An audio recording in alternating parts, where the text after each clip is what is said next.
So Brianne, thank you for speaking, and please hang around for the question section. Sure. People, if you've got questions for Brianne or any of the candidates, please put the question in the chat box, but please also put the name of the person you're asking the question of. That'll make it a little easier for us.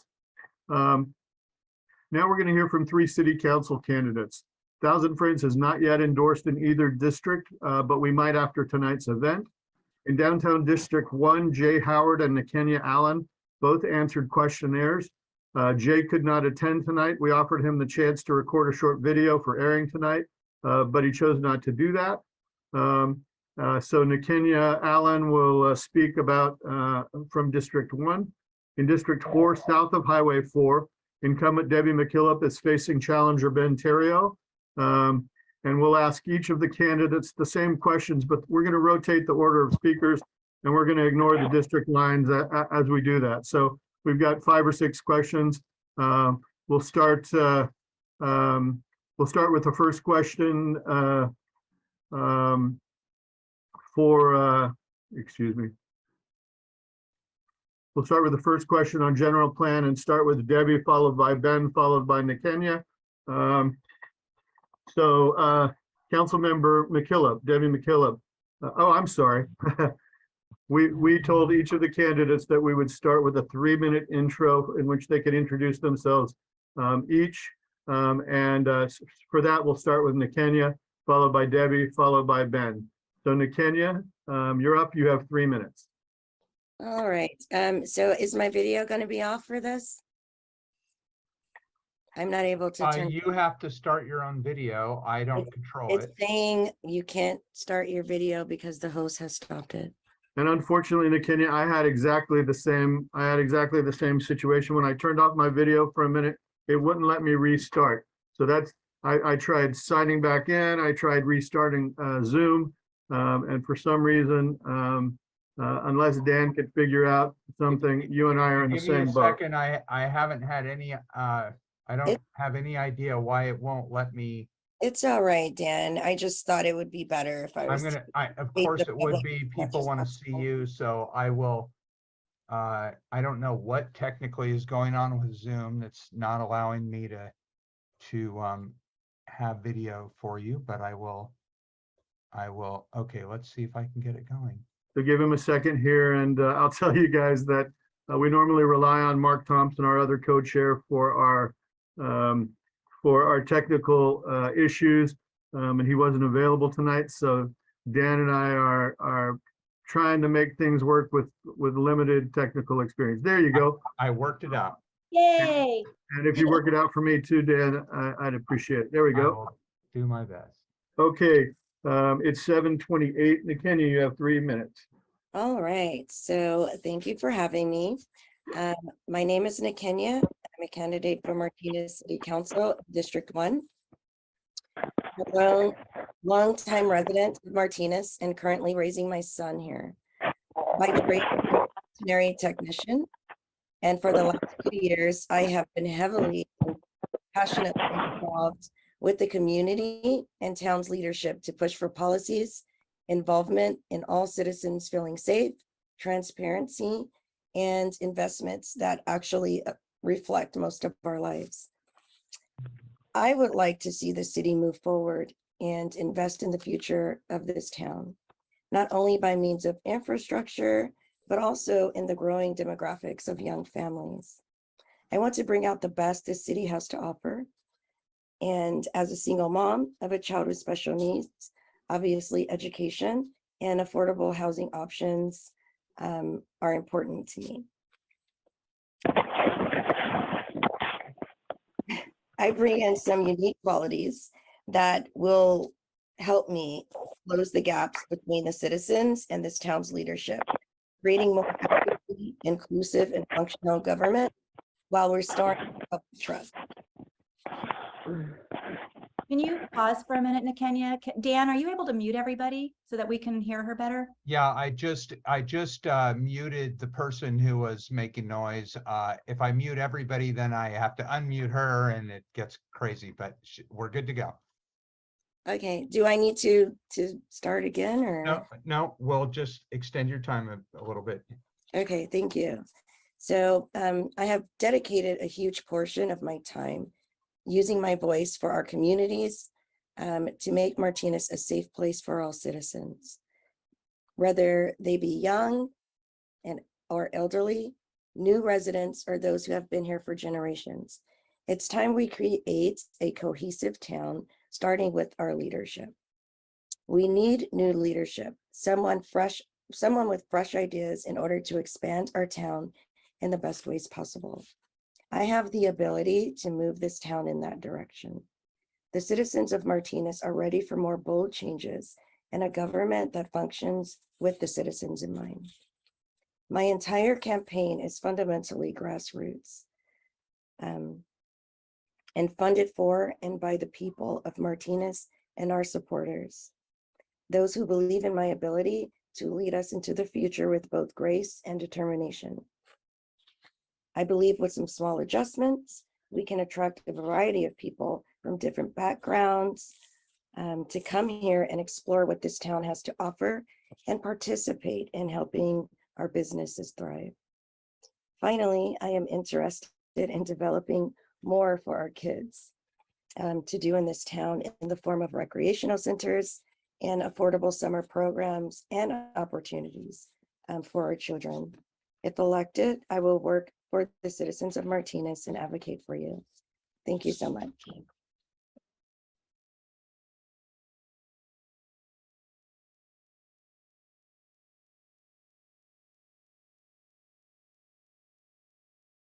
Seth, you're muted.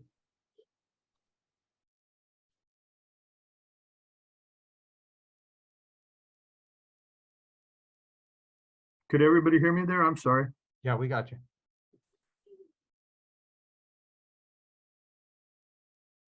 I just introduced Debbie McKillop. Debbie, you've got 3 minutes.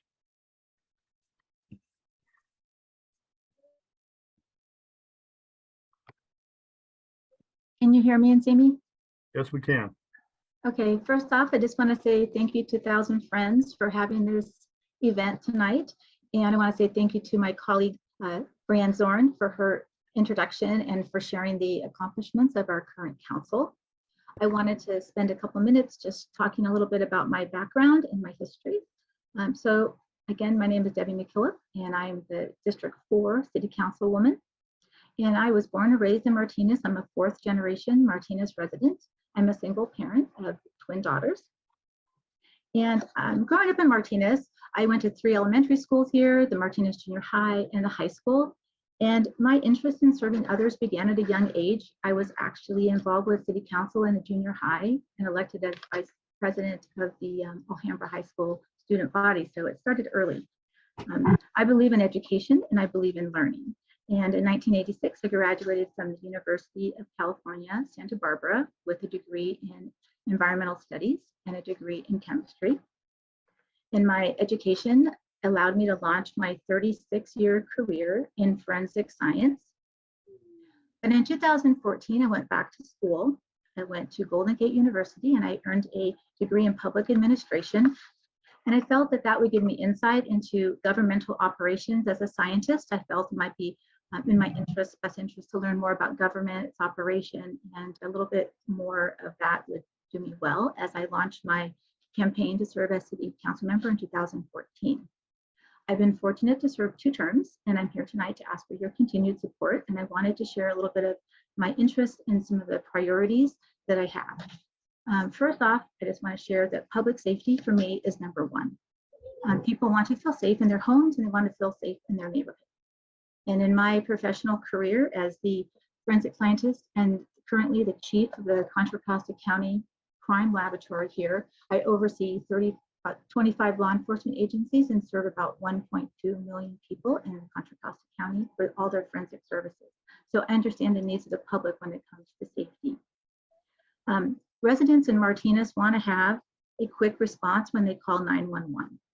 They want to make sure that people are held accountable for their actions, and they want their children to be safe in school. Martinez PD, however, is facing some challenges. Staffing levels are low. Officers are working double shifts, and officer fatigue can create problems. So we would like to be able to attract attract and retain quality officers that are reflective of our community values. And that's something that's a priority to me. And it's a priority to the citizens of Martinez because they also supported Measure X, which allows us some additional funding to ensure that these things actually happen. Martinez PD also faces some challenges because we have a community hospital and we have a jail. And that means that there's encounters with not only the criminal element, but those that are suffering from mental illness. And so they need to be prepared so they can properly and adequately do their job and enforce safety for the public, but also take care of the needs of those individuals. Please wrap it up, Debbie. Okay, another one of my priorities that I wanted to share is about wildfire protection and prevention. As you know, wildfires are happening across California, and one of my priorities is to ensure that we do what we can to ensure the safety of our citizens. And we have some vulnerable neighborhoods that need to have evacuation routes, developed to help for police and fire and medical attention. And so that's something that we need to look at, and that's something I'm prepared to do, and we're doing it currently. The other thing is weed abatement programs are really important. I think we need to learn more about how to protect our families and our homes. And then the other thing is, believe it or not, cattle grazing is one of the best ways to reduce the fire load. And we've done some expansion of the cattle grazing on the hills around Martinez to ensure that if there is a wildfire, that fuel load is lessened, and expanding water to the grazing cattle has helped. So, all right, I'll stop now, but there's a lot of really exciting and interesting things that we have been working on. We appreciate that. We also have a limited time and you went well over. We'll put up a 15-second or a yellow card when candidates have got 15 seconds left, and we'll put up a red card when their time is up. Also in District 4, we've got Ben Terrio. Ben, you've got 3 minutes. Thank you. My name is Ben Terrio. I am a Native American man, a proud Democrat, and I'm actually a Richmond police officer. I grew up out of state. I grew up in western Montana on the Flathead Indian Reservation. I learned about local government by watching my father, who was a tribal chairman at a very young age. And I wanted to become a police officer as a young boy, and that's what I did. I joined the military, the United States Air Force, at 17 years old. I became a combat veteran during the Iraq War, and I joined the Richmond Police Department, where I've been for the past 14 years. During that time, I've worked a variety of different assignments as a police officer, embodied community policing, and I'm also the president of our police union, the Richmond Police Officers Association, and a board member on the statewide Federation of Police Officer Associations in the state of California called PORAC, and I serve as the Bay Area director as well. I have vast experience in labor relations, human resources, and law enforcement, police, and policy procedures. I also serve on 3 nonprofit boards that focus on healthy youth lives and try to keep youth away from pathways of incarceration. I am running for District 4 because I think that we are at a real crossroads here. I think we have issues in our city that are extremely dynamic in regards to public employment and how we maintain and continue to hold staffing, which includes public safety. We have half a police department when you combine the sworn and non-sworn officers, and that's simply unacceptable. I believe in the value of accessible and transparent government. And as your council member and neighbor, I want to be responsive to our District 4 needs that I think have been kind of neglected. And I want to make sure that people have access to their local government. Like I said, we're at a crossroads. We have to account for 1,300 housing units in the next 8 years. And that's very important because we need to do so without violating our open space, without hurting the environment, and ensuring that we keep Martinez's charm and history balanced with smart growth. All these things have to occur, and they're vital. Meanwhile, while we maintain parks, open space, work on making our marina a destination, increasing our tax base by supporting businesses, making sure we have inclusive community development, again, without losing that small hometown feel. All these things are extremely vital to the next few years in our city, and I want to be a part of that change, and I hope to earn your vote for that. Thank you for hosting this forum. Hey, Ben, thank you. For the speakers, the candidates, if you put your Zoom on gallery, you should be able to see Dan when he holds up the yellow or the red card. We're going to ask some questions now that Thousand Friends has come up with. They're fairly general questions. Each candidate will have 60 to 90 seconds. We would really like you to stick to that. And again, Dan will hold up a yellow card at 75 seconds and a red card at 90 seconds. But I'm sure the audience would appreciate brevity. For question one, we're gonna rotate the candidates who are answering. And so we're gonna ask Debbie to answer this first, followed by Ben, followed by Nikenya. Regarding the general plan density and height downtown, Thousand Friends has made updating the city general plan a high priority. What are your key priorities in the general plan update?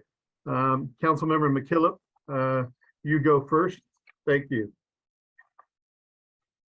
Yes, hi. So when addressing that densities, one of the things that came up on the general plan that was highly controversial was housing north of the tracks. And so I wanted to make sure that you were aware, everyone's aware, that we evaluated that and we didn't find that was an appropriate use of that land. So that, along with the collaboration with many people that contributed to their comments, and also with Tim Platt as a leader here in all general plan items, that's one of the things that we made a significant change on. It was something that was very, very important. And so there would be no housing in 2 areas that were designated the north side of the tracks. The only housing that would be available would be the housing that currently is there in the Granger's Wharf area. And I think that was very important to ensure that no housing is there. Those are sensitive areas. That's all environmental land. It's East Bay Regional Park, and housing just would not be appropriate there.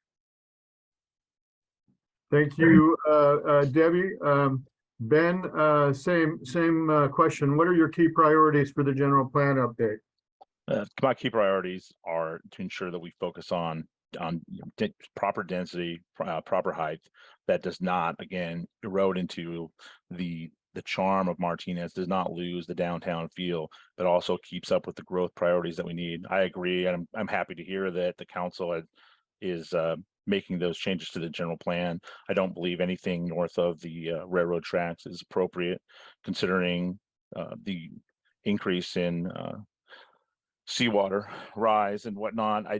Also just in general, it's not an area that can be supportive of housing. I think would be better put in other places, and I'd like to see us use vacant lots, have that be appropriately changed. And then we need to make sure that the general plan focuses, it can adjust to ensuring that we have a more upgraded downtown specific plan, because that's where I think a lot of changes are going to be made or are going to have to be dealt with in community conversations. And I think that's the important way to go. And that's what I see as the important thing for the general plan. Thank you. Nikenya in District 1, what are your priorities in the general plan update? Thank you. I have several priorities for the general plan. Hi. I also agree that we don't need to build on top of the areas that will probably flood due to climate change. I feel like we should, it's nice to hear that that was said, but we have to like put that in writing somewhere so that we can make sure that that's followed through on. The other aspects of the general plan that stuck out to me, and that was a good priority in my opinion, was the population growth and accommodating for newer families and diversity. Obviously, those things have not been updated. So I think that that's super important as well. And that would include the housing options and affordability. So thank you. Thank you, Nikenya. We're going to go to question 2 now. How will you support economic development in the city? And we're going to be answered first by Ben, followed by Nikenya, followed by Debbie. Ben, you're up. So we need to ensure that the city government is actually working with businesses, providing appropriate loans and guidance and assistance if needed through, more than likely through contracted personnel to ensure that our business community is coming out of COVID and ensuring and having a pathway to being successful. And I think it's definitely the response is on every council member individually to ensure that their business community is healthy and that they're getting the support they need, if anything from City Hall that has to do with permitting, planning, et cetera. I think we need to encourage that, and then we need to go out and we need to be a part of other regional responses to stimulate businesses, especially in these kind of temperamental economic times. And I'd like to see our downtown area be, grown to a, nothing that is going to, again, get rid of its historical significance and charm, but also I want to make it a destination. Not far too much capital is lost to other places when we have a gem in our downtown, and we need to focus on bringing people to there, whether that's in marketing, whether that's in stimulating business downtown. We need to make sure that we have people spend money here in Martinez, and I want to make sure that I'm a part of that solution. Nikenya, same question to you. How will you support economic development in the city? Yes, so I don't want to echo too much of what's been said, but so I'll focus a little bit more on marketability of downtown. I know that businesses seem to thrive when there are a lot of people that are interested in them.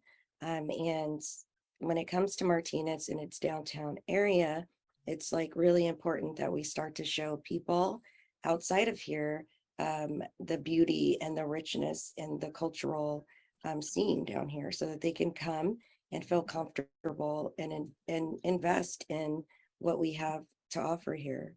I think that in addition to helping the business owners during these difficult times, we should also try to make sure that we are listening to them if they have some issues that are really specific to them. Not every store is going to have the same problem, but we should try to make sure that we're able to help, everybody have opportunities. Thank you. Thank you. And Debbie, how would you support economic development in the city? So supporting economic development is more than just the downtown, it's throughout the city. And one of the things that we need to make sure is that we have an attractive place that is business friendly. And one of the things that we've done is to create toolkits and help for businesses that want to come into Martinez. So on our website, under the economic development tab, there's a number of resources for businesses to make it easy to modernize the process in which they get information. For instance, there's a business and developer advantages tools. There's a number of links. So the businesses that are interested in coming into Martinez have these tools that are available to them, and also having the staffing in the city be able to engage with them, to give them information that's timely, and to help them go through the process of, actually creating a business for Martinez.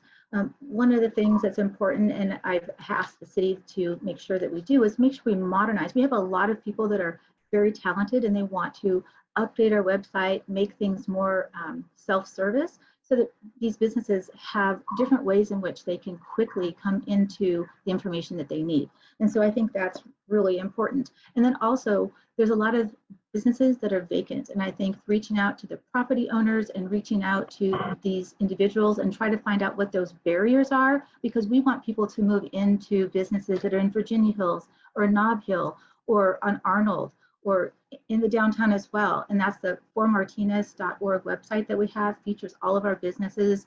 And that's the website, if you haven't gone to it, it shows where you can dine and eat and enjoy services in Martinez. And this is something that businesses would, very attractive for businesses, because that gets the word out and makes people be more aware of what's available in Martinez. And then, as Brianne mentioned earlier, we started a gift card program for businesses. And this is another tool to help them to get new patrons and encourage economic development and make sure the businesses that are there are being visited by many people who are interested in spending their money there. And Thank you, Debbie. Okay, all right. Thank you.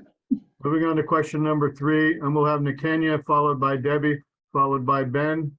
How should the city address climate change? Nakenya Allen. Hi, so I think that the city could address climate change by investing in more energy saving technology. A lot of what we have here in Martinez, it's kind of old school, so we could, update ourselves, create more pathways so that people can bike to work if they want. Also trying to make sure that people have the ability to work in town so that they don't have to drive all the time, or maybe extend public transportation. I feel like that would be a really good start. Thank you. Thank you, Nakenya, followed by Debbie McKillop. How should the city address climate change?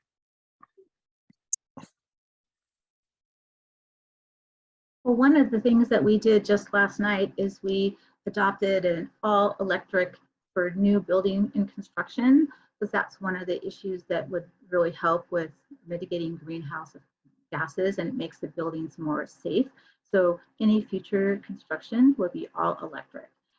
The other thing that is important to do is for sustainability, we have developed a number of programs to inform people on how to recycle, how to compost, how to make their homes more green. There's tools again on our website that will help you to walk through those and learn more about those.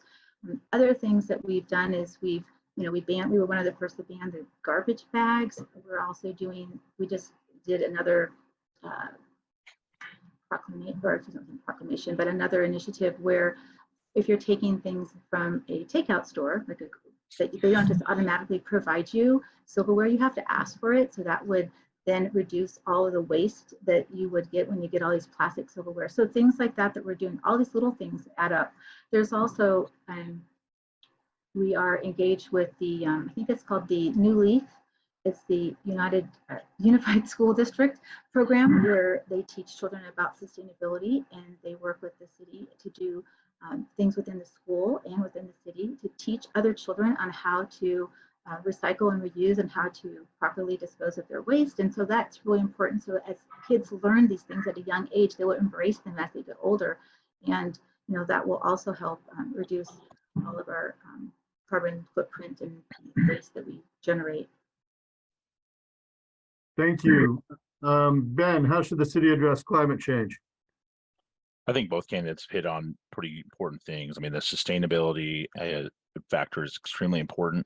I think we need to encourage all sustainability models, but in all areas of development. I mean, any type of developmental developer packages, things that come forward. I know there's nothing in the hopper right now, but things as they come, that needs to be a part of the process. We think we need to focus on making sure people have LEED certifications. I think that's very important because those will cut down, all those type of buildings will improve efficiency. They cut down on carbon. It is all, but like Councilmember McKillop said, like a lot of little things add up, and we need to focus on those. A lot of other regional partners have enacted a lot of similar things and more. And I think we need to, there's no shame and no harm in looking towards those ends and adopting some of those similar things that allow us to make an impact. And then I think the biggest thing is just improving transportation. The challenges of downtown and parking, ensuring that we expand bike lanes throughout the city, ensure that we have alternative transit options, electronic options, and then again, the town, increasing the likelihood that we can have a more sustainable shuttle system, transportation, a bus system, and then hopefully, I'm a big proponent of a ferry system sometime as well. I'd like to see that as well. Thank you. We're going to go on to question 4. We're going to ask Debbie to answer, followed by Ben, followed by Nakenya. How would you promote transparency and good government in Martinez? Debbie.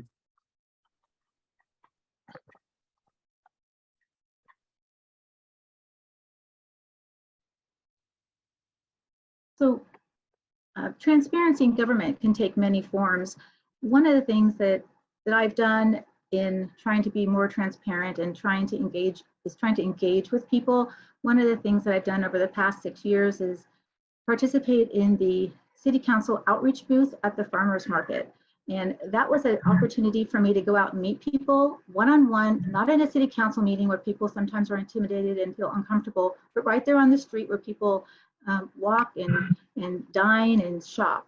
And I had an opportunity for them to talk to me about any questions. If it's something I couldn't answer, then I would take their name and information. I would provide it to the proper department so that they can get their needs met. And I think that was a really important tool because not many people really engage a city council member like out in the street. And I thought that was really important. During COVID, we gave out masks to people who maybe didn't have the funding for masks. And I thought that was important to do as well. The other thing about transparency is that I don't just say service district 4. I feel we're all one Martinez, and if someone was to reach out to me with an issue, then I feel I would be obligated to help anyone, no matter what district they are. And we had an issue with the Muir Business Park. And as far as transparency, I wanted to get out there and help. So I rounded up the police chief. We talked to the building owners and the property managers and tried to come up with some ways in which they can address some of the challenges that they had. And so, you know, transparency can be at a personal level, it can be at a city level, it can be at different levels, but those are some of the ways that I feel that I've engaged the public in a one-on-one way to be as transparent and open and honest with the answers to their questions. And unfortunately, I'm going to have to leave in just a few minutes, so this may be my last question, so I just wanted to let you know. Okay, we appreciate you taking the time with us tonight, Councilmember McKillop. And if you can make the next question, great. But Ben, how would you promote transparency and good government in Martinez? By embodying it, it's just really that simple. You have, I mean, look, we're a city that and the district specifically, it's not large enough where anyone can claim that that's unmanageable. And mine tend to be extremely accessible, providing a cell phone number for people to reach out directly. Council members don't have offices. I think that it's small enough, and which is one of the reasons I moved here. And what I like is that you can have that one-on-one responsiveness. You can provide a phone number to people, and it's not, you know, something that's going to get out of control. And I think that's something that I'm looking forward to. But be responsive, engage people, because a lot of times people don't have time for politics, or they need to be a part of groups like this, where to kind of like get put into a collective effort. So I think you need to be, if in local politics, you need to be able to reach out to people and to go to people and say, hey, look, this is what I'm doing. I know you didn't ask, but I want you to know, because I want you to be a part of what I'm doing. And I'm not just showing up every 4 years and then disappearing. I want you to know that that's not what I'm about. And I really think that's, you know, pushing out the things that are happening in council that are being voted on, and letting people know. And then if people show up to have conversations about it, great. If they don't, at least you made the effort. And I think that's especially important in our modern day political system. Okay, thank you. We really appreciate it. Nakenya, how would you promote transparency and good government in Martinez? Okay, so one of the things, especially for Martinez, in order to get to the part of transparency, you would have to work on restoring public trust. I think that, as been said, a lot of the public, we don't, you know, I'm one of the public. I don't want a politician sometimes. And really, I don't want to give off that energy. I keep in mind that these are my neighbors, and a lot of the issues that affect them, you know, are probably also affecting me. So making a notable effort to address the issues and remain, you know, as open as possible to the public when it comes to updates, when it comes to setbacks, and try to make sure that I am capable of meeting people where they are, and that they know that my doors are open. This is a small town. There really doesn't need to be a huge gap between our leadership and the community. Okay, thank you. We're going to go to question 5, and then we're going to see what people have put in the chat boxes. So if you've got a question, now's the time for Nakenya or Ben for City Council, or Brianne Zorn for Mayor. Question 5, starting with Ben, followed by Nakenya. What are your environmental priorities? And in the question I said, what are your top 3 environmental priorities? But what's most important to you in terms of Martinez and protecting the environment? I'm sorry, am I going first? Yes, Ben, you're Okay. going first. As I stated, I grew up out of state. I grew up in a very rural, woodland place on Indian reservation, and my culture. I mean, I'm very tied into nature and its importance in our life, and part of my own personal culture. And so the values that I enjoy and one of the reasons I chose to move to Martinez is the value of open space, and that we protect our, what we have. And I think, to me, protecting our open spaces is extremely important. Our water, we have a lot of access to water, and we have our own water system. That's extremely important, making sure that is at its top tier levels, and that we have waterfront.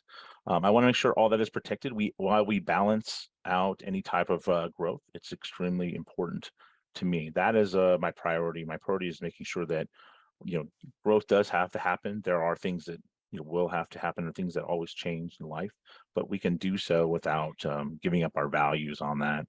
And that to me is the most important thing, ensuring that we have our parks available, that we have options for people to utilize and use so that they can enjoy it, and that generations from now, when we're all gone, those can still be enjoyed.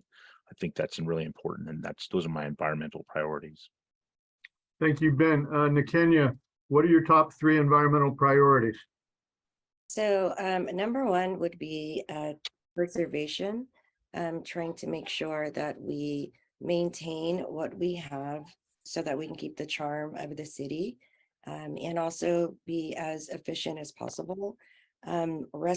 Restoration would be my other one, to make sure that our historical monuments or open spaces are taken care of, and not just neglected and left to rot. The third one would be education, because again, we have to understand that there's going to be a new generation, and we want to pass these good qualities down to the younger generation. So educating the younger people about what's going on in the environment, how they could help. I know that Martinez is full of very vibrant young people who are very conscious of our environment and want to very much be a part of it. So bring them in. Those are my priorities. Thank you both, and thanks to Debbie McKillop and Brianne Zorn, who've already spoken. I'm going to go down the chat and take a few minutes here. Of course, you can leave anytime you want, but we're going to see if there are any good questions here for the council members, and we'll kind of take turns in answering them.